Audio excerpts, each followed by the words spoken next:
Buried beneath the ancient dust of southern Israel, archaeologists made a discovery that could rewrite one of history's most iconic battles. A massive human skull, unusually large, surrounded by Iron Age weapons, was unearthed near the ruins of Gath, the biblical hometown of Goliath. With no inscriptions, but powerful clues pointing to the 10th century BCE, whispers began to rise. Did they just find Goliath's skull? Is this proof that myth and reality once walked the same ground? In a world where bones rarely speak, this one might be shouting. What happens when the legend isn't just a story, but a body? A shocking claim in the desert. It started like something out of an Indiana Jones movie. Buried beneath the dry plains of southern Israel, at a site called Tel Es Safi, widely believed to be the ancient city of Gath, a group of archaeologists uncovered something that instantly sparked global headlines. An unusually large human skull, resting beneath centuries of untouched soil. Found near fragments of oversized bones and Iron Age weaponry, the remains were immediately dated to the 10th or 9th century BCE, placing them right in the biblical era, the very time when legends speak of a towering Philistine warrior who faced off against a young shepherd named David. And that's all it took. In hours, social media lit up. News outlets threw out bold headlines: Goliath's skull found in Israel. There were no inscriptions, no personal identifiers, just size, setting, and story. But the clues added up. Too perfectly, some said. The weapon fragments near the skull, heavier and broader than standard issue for the time. The bone density, strong, thick, and unmistakably male. And the location? Right next to the ancient layers of a city mentioned in one of the Bible's most iconic stories. It wasn't confirmation, but it was enough to stir the world's imagination. Because what happens when a myth might just have a skeleton? Gath, home of the giants? If the skull raised eyebrows, the setting made people sit up straighter. This wasn't just any ancient ruin. This was Gath, a name that echoes straight from the Bible, mentioned in 1 Samuel 17 as the hometown of Goliath of Gath, the Philistine warrior said to tower over men like a living fortress. And here's where things get interesting. Archaeological digs at Gath have been going on for decades, but what's come out of the ground in recent years is nothing short of stunning. Massive city walls, stretching wider and taller than anything else from the region. Giant stone gates, foundations thick enough to hold back armies. The fortifications date back to around the 11th century BCE, right in the time frame when the Philistines were at their peak. Some archaeologists have compared the scale of the stonework to Mycenaean architecture, that ancient Greek civilization famous for building what looked like fortresses of the gods. The resemblance isn't just artistic, it's structural. This was a city built to impress, to intimidate, and maybe, just maybe, to inspire legends. Because when you're living in a time when stories pass by firelight, where facts blur into memory, and memory grows into myth, a city this big doesn't just house warriors. It breeds giants. That's the theory some scholars are exploring now. That the stories of men like Goliath weren't necessarily about supernatural beings, but about exceptional figures, towering warriors who stood out from the rest. Men whose size, power, and reputation lived on long after they were gone. It doesn't mean every part of the story is literal, but when a place like Gath rises from the earth with cyclopean walls and Iron Age weapons, it adds gravity to the tale. Suddenly, Goliath isn't just a parable, he's a possibility. And that's why this find matters. Because whether it's the bones, the weapons, or the stones themselves, Gath speaks of greatness, A city strong enough to carry the weight of a myth, or perhaps to be its source. And now, with a massive skull pulled from its soil, the world is starting to wonder, what if the legend didn't start with words? What if it started with a man? Unearthing the skull. The dig team wasn't expecting a mystery. But mysteries don't wait for appointments. Deep beneath the Iron Age layers of Gath, inside a collapsed chamber near ancient fortifications, a human skull surfaced, massive, weathered, and intact enough to shock even seasoned experts. It was immediately labeled unusually large for the period. Not just long, but thick, with a pronounced brow ridge and heavier cranial bone than typically found in adult males from the same era. There were no inscriptions, no name tags, no tomb, but what surrounded it made the story richer. Next to the skull, chunks of broken iron weapons were scattered. Wide blades. What? Might have been the head of a javelin or spear and a battered metal grip. These weren't ceremonial trinkets. They were weapons, built for close combat and made for someone with uncommon strength. Whoever he was, he fought. And he likely died here. There were no signs of burial, no peaceful arrangement. If anything, the remains suggested chaos, possibly the aftermath of battle or destruction. Given the timeline, 10th to 9th century BCE, that tracks. This was a violent time, and Gath was often caught between kingdoms. The skull itself belonged to a fully grown male, probably in his 30s or 40s. His features, according to early forensic reviews, show signs of a robust physique, the kind you'd expect from a warrior caste, someone trained, hardened, and likely respected in his time. And that's the haunting part, because this wasn't just a big skull.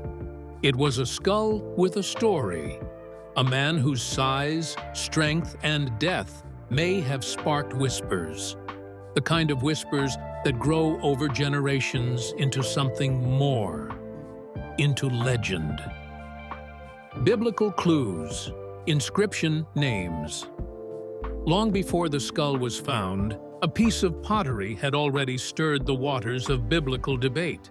Discovered near the same site at Gath, a shard of pottery called an ostrakon carried two names scratched into its surface, AWLT and WLT. Both names date to the early Iron Age, the exact period linked to the Goliath narrative. But here's what made headlines. Linguists noticed that both names were strikingly similar to Goliath, which in ancient Semitic languages was likely spelled without vowels, possibly Gilati or something close to it. Coincidence? Maybe. But it was the first real link between text and site, between the Bible and the ruins of Gath. This pottery was found in the same layer now associated with the large skull. In archaeological terms, that's rare alignment. The names didn't prove anything, but they suggested something powerful.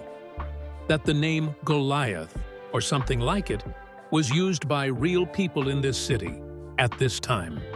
It told scholars that the legend wasn't built in isolation. It was rooted in a real place, with real language and possibly real figures whose names echoed into future generations. And now, with a massive skull found just meters away, those names have come roaring back to life. Because while the pottery can't say who Goliath was, it says something else loud and clear. They knew the name. They spoke it, wrote it, carried it. And maybe, just maybe, they buried it here too. Giants or just big people? The moment the news hit, Goliath's skull found, the internet lit up. But scientists? They took a breath. Because size doesn't equal certainty. Yes, the skull was big for its time, and the bones found near it were stronger and thicker than average. But does that mean this man stood over 7 feet tall? Not necessarily. As of now, there's no direct skeletal evidence of gigantism, a condition marked by excessive growth hormone production. To confirm that, they'd need signs like an enlarged pituitary ridge or DNA markers tied to endocrine disorders. And right now, none of that is confirmed. Experts are careful with their words. They say the remains are unusually large, not supernatural. And that's important, because the average Philistine man, based on dozens of burials found across the region, wasn't particularly short or tall. He was normal, around 5'6" to 5'9", very typical for the Iron Age. So what does that make this man? Possibly someone from the upper ranks, a warrior elite chosen for strength. In every generation, there are outliers, people who grow taller, stronger, more powerful than their peers. In ancient times, those people didn't just fight. They became legends. That's one theory, that the Goliath of Scripture wasn't a literal giant, but a giant among men. Larger, stronger, feared on the battlefield. His size remembered. His defeat mythologized. And the city of Gath, with its massive gates and fortress walls, it didn't hurt the legend. It amplified it. Because when your home looks like something giants might have built, and your bones hint at a man unlike the rest, it doesn't take much for myth to take hold. And maybe that's exactly what happened. Myth meets reality.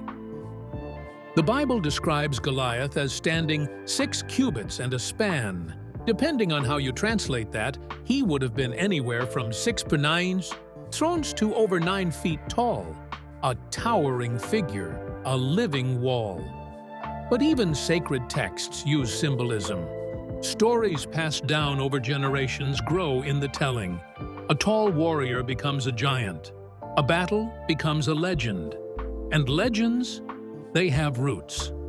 When archaeologists began uncovering the fortified remains of Gath, they were stunned by the scale. The city walls stretched impossibly high for the era. Thick, unshakable, gates large, enough to intimidate. Builders who thought in terms of might, not modesty. Some scholars called it Cyclopean architecture. Stones so large and precisely stacked, it reminded them of ancient myths where giants moved stone with ease. It raises a question. What if the city itself inspired the story? The people of ancient Israel lived in smaller hilltop villages. Coming upon Gath, with its gates, its warriors, its iron weapons, would have been like facing a world twice their size. And in the middle of it all, maybe there really was a man like Goliath. Tall, broad, feared. His real height may not have been 9 feet, but his reputation? That could have stretched even further. In that way, the Bible may not have exaggerated. It simply captured what people felt, what it meant to face someone who looked like he could crush you with one swing. That's the beauty of myth meeting history. The truth doesn't have to be exact. It just has to leave a mark. Media versus science. As soon as the discovery hit the headlines, the narrative began to split in two. On one side, media outlets and social media posts exploding with bold claims. Goliath's skull found in Israel. The language was breathless. The tone almost triumphant. On the other, archaeologists and scholars urging the public to slow down, because the truth is far more careful than a headline. The scientists working at Tel Safi were clear. They found a large skull, yes. Found weapons, yes. But did they find proof of Goliath? No, not yet. Maybe not ever. In the age of viral news, that doesn't always matter. Once the image is out there, a skull, a sword, a biblical name, it takes on a life of its own. It spreads. It becomes the story. But scientists don't work with stories. They work with evidence, and that takes time. Some researchers even expressed frustration. They said the media frenzy risks drowning out the real significance of the find, because even without a name, the skull is remarkable. The site is historic. The link to the Iron Age is rock solid. But instead, the conversation turned into faith versus proof, belief versus fact. And in the middle of that, the real discovery almost got lost. It's a reminder that archaeology isn't about proving myths right or wrong. It's about asking better questions and sometimes accepting that some answers take years to surface, or never will. Still, the world wants a face, a name, a story, and when the bones look like they belong to a warrior out of legend, it's hard not to believe, even a little. Science behind the bones. To separate myth from reality, you need more than headlines. You need science. And that's exactly what's happening behind the scenes now as the team begins the next phase, forensic analysis. The skull, already confirmed male, is being dated through stratigraphy, matching it with the layers of pottery and architecture found in the same soil. It places him firmly in the Iron Age, right around the time the story of David and Goliath is set. But that's just the beginning. The next step is to look deeper: bone density, structure, isotopes, and possibly DNA. Scientists want to know, what did this man eat? Where did he grow up? Did he have any genetic conditions tied to size? One idea is to scan for endocrine markers, things that might indicate gigantism or other rare growth conditions. That would be a game changer. But even that isn't guaranteed. DNA doesn't preserve well in hot, dry climates like southern Israel. The soil eats it. Time breaks it down. There's hope, but no promise. They're also examining teeth and bone isotopes to reconstruct the man's diet and movement. Was he local to Gath, or did he come from a different region? Every clue could help build a clearer picture of who this man really was and how he lived. The weapons found near him are under review too. Were they Philistine in design? Could they match other known Iron Age arsenals? Or are they unique, custom forged for someone of high status? This is the slow, careful process of turning a skull into a story. It may not prove he was Goliath, but it may prove he was someone worth remembering. What could come next? The dig may be over for now, but the real work is only just beginning. Back in the lab, a forensic team is already examining the unusually large skull in detail. The goal is to extract every clue it holds: DNA, isotopes, bone damage, and wear patterns that could tell us how this man lived and how he died. But there's more to come. Excavations at Tel Es-Safi aren't done. This site has already revealed pottery with biblical-era names, weapons of war, and now a skull that stirs ancient echoes. The next season of digging could turn up burial sites, inscriptions, or even family members buried nearby. There's also the question of context. What was this man doing here? Was he part of a royal guard? A general? Could he have been buried after a great siege? Maybe the same one that brought Gath to its knees in the 9th century BCE? If they find more remains, it could change everything. Multiple large skeletons? That would add weight to the idea of a warrior class, a group of giants in stature, if not in myth. And if future layers reveal weapons with names or tombs with titles, that's when story becomes history. This find may only be one piece of the puzzle, but every artifact adds another stroke to the picture. And the world is watching, because every shovel of earth might bring us closer to answering the question that's haunted this region for millennia. Was Goliath just a legend, or a legend born from truth? why this story matters. At the heart of all this, bones, stones, and ancient names, is a bigger question. Why do we care so much? The answer is simple. Because this is where myth and science collide. The story of David and Goliath isn't just a tale of victory. It's one of underdogs, of impossible odds, of courage meeting fear. It's a story that's lived in hearts for over 2,000 years. Now, archaeology is giving us a chance to trace that story back to real soil, real cities, real lives. Finds like this don't just prove or disprove legends. They humanize them. They remind us that behind every epic, there may have been a person, flesh and blood, who stood at the center of it all. This skull, whether it belonged to Goliath or not, belonged to someone powerful, someone whose size, weapons, and death made him stand out. Maybe enough to inspire awe, maybe enough to inspire fear, maybe enough to become a symbol of something far bigger than himself. It also pulls more people into the world of biblical archaeology, a field that blends belief, skepticism, science, and story in one of the most volatile regions on Earth. And in that way, this discovery does something rare.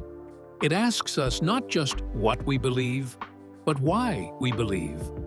It dares us to consider the possibility that the greatest stories of all time might have started with real people buried beneath our feet. Context of Gath's might. To understand why this discovery feels so heavy with meaning, you have to understand Gath itself. This wasn't just some border outpost. Gath was a powerhouse. Archaeologists digging deep into the city's foundations have found something rare for the ancient world: monumental urban design. We're talking about multi-ton stones, gates wide enough for chariots, and walls so thick they looked like they were built to survive a war with gods. This wasn't random. Gath sat at a key crossroads, culturally, politically, and militarily. It was one of the 5 great Philistine city-states, mentioned over and over in ancient texts. And what makes it more fascinating? Its architecture doesn't match the local style. Many scholars believe the builders were influenced by Phoenician or Mycenaean techniques, cultures known for their massive, intimidating construction. They called this style Cyclopean, named after the mythical one-eyed giants of Greek lore. In other words, even in its own time, Gath was otherworldly. Add to that the discoveries of industrial areas, temples, and possible elite residences, and a picture starts to form, not just of a powerful city, but of a civilization capable of producing legends. And the people who lived there? The Philistines, often portrayed as villains in biblical texts, were culturally unique. Recent studies even show distinct DNA markers, setting them apart from neighboring tribes. So when someone says Goliath came from Gath, it's not just a plot point, it fits. This was a city that built giants, maybe not in height, but in power, scale, and ambition. And when it fell hard, leaving behind only stones, weapons, and now, a skull. A city that once cast a long shadow, still casting one now, across history, belief, and the bones buried deep beneath it. Big questions, bigger debates. With every new discovery at Gath, the same questions rise again, and they don't get easier. Can archaeology really identify a single legendary figure? Can bones alone carry the weight of a story told for thousands of years? For every person who sees this skull and whispers Goliath, there's another who says it's just a coincidence. A tall man in a violent world. Nothing more. And then there are those who ask something deeper. How literal, Was the Bible ever meant to be? Was Goliath a real warrior, distorted by centuries of storytelling? Or was he a composite figure, built from scraps of truth, shaped by fear and awe? The archaeologists don't claim to have the final answer. Their job isn't to confirm faith, it's to find facts. But facts can be strange things. A name on a shard of pottery, a skull without a tomb, a sword too heavy for an ordinary man. Is that proof or poetry? Some say it's dangerous to chase legends with shovels, that extraordinary claims require extraordinary evidence. But others argue that legends had to come from somewhere, that myths are often just memory, exaggerated. And this, ultimately, is what keeps the story alive. Because faith and science have always existed in tension, but also in dialogue. One searching for certainty, the other for meaning. And in this dusty patch of Israel, both are still digging. Your turn, fact or folklore? So now, the question passes to you. Was this the skull of Goliath of Gath? Or just a man whose story ended in a city of stone and fire? Could a tall warrior, buried in the rubble of a fallen fortress, have sparked a legend passed down for centuries? Could one man's size and strength have turned him into something more? The evidence is still being tested. The bones still whisper secrets. But the mystery is real, and it's asking you to decide what you believe. Maybe the truth is that Goliath was both real and legendary. A man who lived, fought, and died, and whose shadow grew longer with every retelling. Or maybe it's just a coincidence. A fascinating echo from a time when giants walked only in stories. But then again, don't the best legends always start with a trace of truth? We may never know for sure, but the ground has spoken, the bones are here, and the myth, once again, is awake. What do you think? Is this fact or folklore? Science is still searching for answers, but one thing is clear. This discovery has stirred something ancient in us all. Whether it's Goliath or not, the bones are real. And so is the mystery. Truth or tale, you decide. Because sometimes, the ground remembers what history forgets.